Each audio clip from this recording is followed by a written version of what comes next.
It was supposed to be an easy, relaxing night. My parents took my little brother out trick-or-treating, and I was left behind to hand out candy. I didn't mind. I had my phone, the cat asleep on the chair beside me, and a big bowl of treats for the neighborhood kids. The first half hour was normal. A few knocks on the door, a few giggling kids in costumes. Between visits, I scrolled on my phone, enjoying the quiet. Then I heard it. Not just a creak, not the settling of the house. Footsteps. A dull thump, then another. Each tread pressing harder than the last, moving steadily up the staircase. I froze, every nerve in my body prickling. My parents weren't home. My cat was right beside me. Nobody should have been on those stairs. "Mom?" I called out, knowing full well there wouldn't be an answer. The steps stopped. The silence afterward was worse than the sound itself, like whoever or whatever it was had stopped to listen to me. The doorbell rang suddenly, jolting me so bad I almost screamed. I rushed to the door and shoved candy into a couple of kids' bags, barely registering their costumes before shutting the door again. My eyes went right back to the staircase. Gripping the railing, I forced myself up. The house was too quiet. I could hear my own heartbeat. I flicked the hallway light on, casting away some of the shadows. From my room came a creak. My door was cracked open, just a sliver. I thought to myself, yeah, no way. I turned, bolting back down the stairs. In the kitchen, I pulled open the drawer and grabbed the sharpest knife I could find. My hands shook as I called my dad. No answer. I tried Mom. The ringtone blared upstairs, coming from my mom's room. The creaks upstairs then continued. My blood turned to ice. Then, after a few rings, the call connected. Someone had answered. I pressed the phone to my ear, just listening. Nothing, just faint, shallow breathing. And then came the sound again. Footsteps, not going up this time, but down toward me.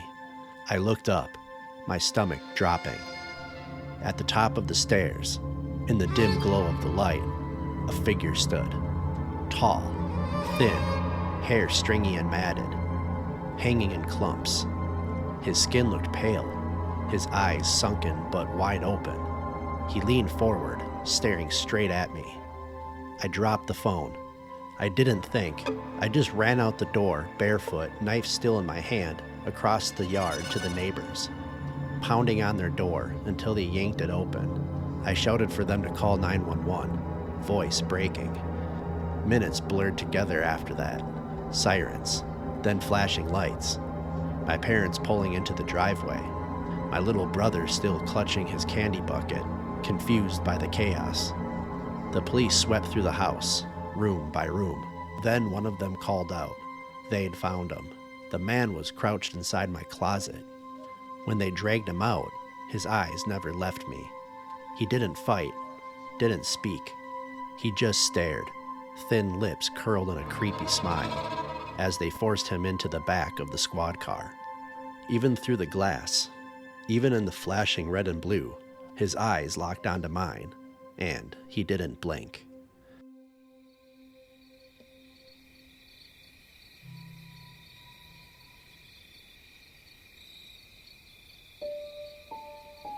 Halloween night isn't exactly prime time to be down at the marina. By late October, the place is already a ghost town. Boats tarped and tied, trailers gone, only a few stragglers finishing up for the winter. My boat was one of the last left. The water was a black glass, broken only by the wind. The parking lot was empty. Even the gulls had given up for the season. I was crouched in the cabin with a flashlight, stowing supplies, when I felt that prickling sense you get when someone's eyes are on you. I looked out the porthole toward the end of the dock.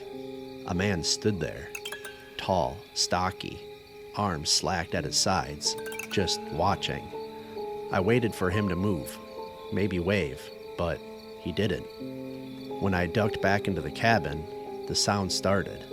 Footsteps, slow and heavy, clapping against the dock planks. The kind of rhythm you feel more than you hear.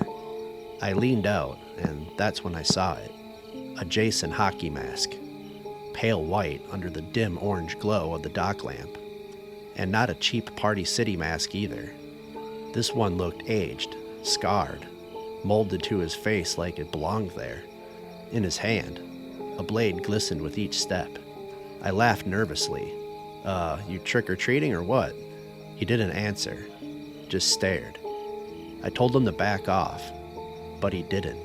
Instead, he tightened his grip on the knife and stepped onto my dock. The wood creaked like it was straining under his weight. Then, slowly, he put one foot on my boat. Every instinct told me to fight, but the knife, the creepy Jason mask, something about his silence, it froze me. I did the only thing I could. I jumped.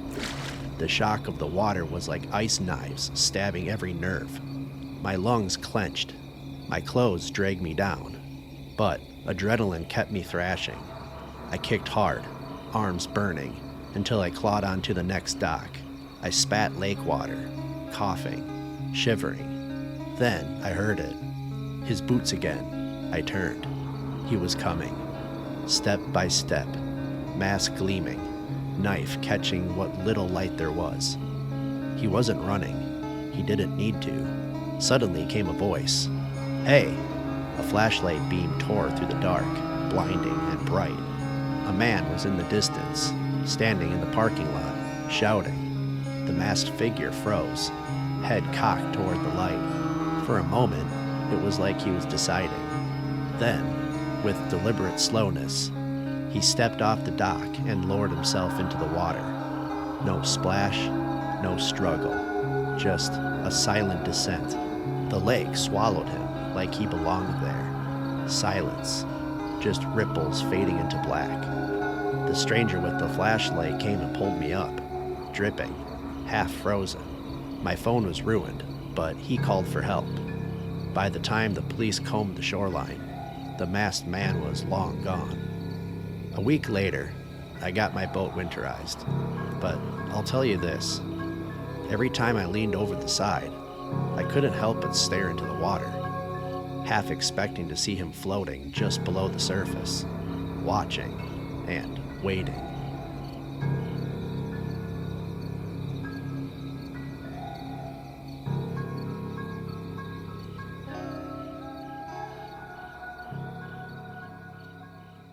Halloween night is supposed to be for costumes, candy, and noisy streets full of kids.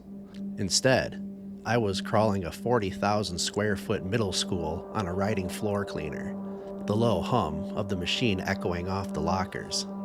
By that hour, the building was dead quiet. The Halloween decorations taped to the walls, paper pumpkins, crooked skeletons, fluttered a little in the draft of the vents, the only sign that the place had any life earlier that day. Being the last one out never bothered me much, except on nights like this. Something about Halloween made the silence feel heavier. I didn't mind the silence. Not really. It was kind of peaceful, except near the gardening center. I've worked here for years, and every time I rolled past that room, I got this itch between my shoulders. The kind that makes you want to keep your eyes on the glass, even though you don't want to see what's on the other side. That night, I was halfway down the hall when the overhead light started acting up. Not the usual buzz and flicker. This was slower, stranger, like the whole building was taking long, uneven breaths. My floor cleaner sputtered and died right underneath me. I cursed and climbed off. That's when the slam hit, loud, sharp, right against the gardening center window. I whipped my head around just in time to see it. A bloody hand, pressed against the glass, dragging down, leaving a smear before vanishing. "Hello?" My voice cracked. My heart was already hammering in my throat. That's when I heard it. Crying. Soft, muddled sobs from inside the locked room. I hurried to the door, pawed at my belt. only to realize I'd left my damn keys back in the office. Still, I leaned against the glass, squinting inside, and then I saw her. A girl, most likely a student, hanging from a rope tied to the ceiling beam, her body limp, her head tilted like her neck was broken. I stumbled back, trying to catch my breath. My first thought was to call 911, so I sprinted to my office, picked up the desk phone, dead. Not even a dial tone. Then the lights went out. The entire school plunged into black. My hands were shaking when I grabbed my flashlight. The beam cut through the dark, but it only made the hallways feel longer, emptier. Every step echoed like there was someone right behind me. When I finally reached the gardening room again, I almost dropped the flashlight. She was still there, hanging, but her eyes were open now, wide open, and locked right on me.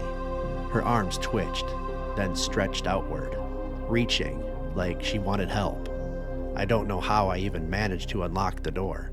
The key slipped twice before it finally clicked. I yanked it open, ready to drag her down, to do something. And just like that, the world snapped back. The lights blazed on. The hum of my floor cleaner filled the hall again. The room was empty. No girl, no rope, not even that smear of blood on the glass. The only thing left was the sound. A laugh, faint, high-pitched, childlike, coming from nowhere and everywhere. I slammed that door shut and backed away like the devil himself was behind it. To this day, I can't explain what I saw, but every time I mop near that hallway, I still hear it, that laugh, soft and mean, and every Halloween night, it comes back louder.